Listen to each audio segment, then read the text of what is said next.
Hello, my name is Ed Frawley and I own Leerburg.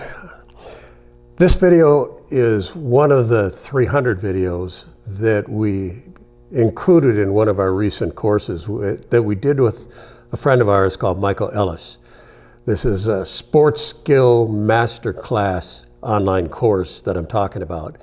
And it's about 20 hours long, has over 300 videos, but this is a very short part of that video because a lot of the concepts in this course apply to almost any dog sport. For example, most dog sports, when you go into the ring, when you start your competition, you have to take your collar off your dog.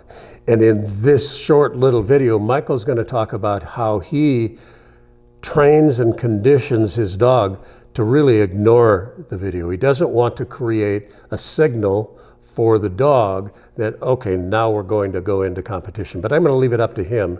It's very good information.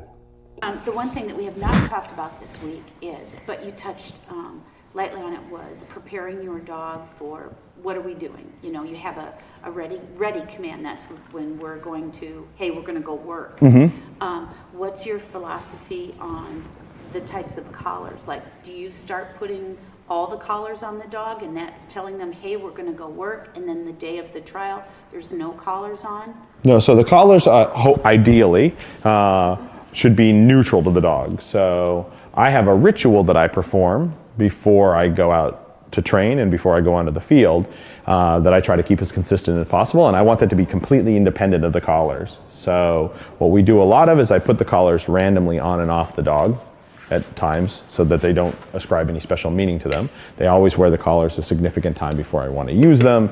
I don't slap a collar on the dog, use it, take it right off. But then the other part is that I don't put the collar on the dog right before I'm going to train normally, right? During the phases, what I'll try to do is put the collar on the dog beforehand. He's wearing it.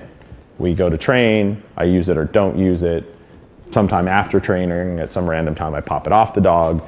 I'll be sitting around at home, I'll throw it on the dog and let him lay around in the living room and throw popcorn to him in the evening, and I'll take it off later. It's just like, you make it like a regular collar. It's on sometimes, it's off sometimes, it doesn't really make any difference. But you do that with all your tools, all the tools. Hopefully. You know, it's again one of those things that we all have our lazy moments. We all go like, ah, shit, I didn't put the collar on the dog. Oh well, slap it on and I go train, right? Just don't get in the habit of doing that a lot. You will make your dog aware of the collar, and the more aware of the collar they are, the more likely they are. Hopefully, if we've done our work right, then it doesn't matter, right? So usually the dogs figure those things out is when they're being put in circumstances they shouldn't be put in, where they can figure out that they get away with something without the collar on.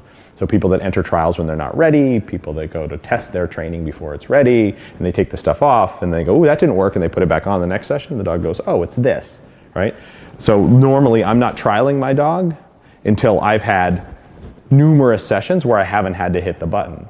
If I'm using an electric collar as a tool and I'm hitting the button in sessions right before a trial, then I'm probably in trouble, or I'm likely in trouble, right? So what I would prefer is that I've gone through a number of successful sessions where the dog's not getting hit.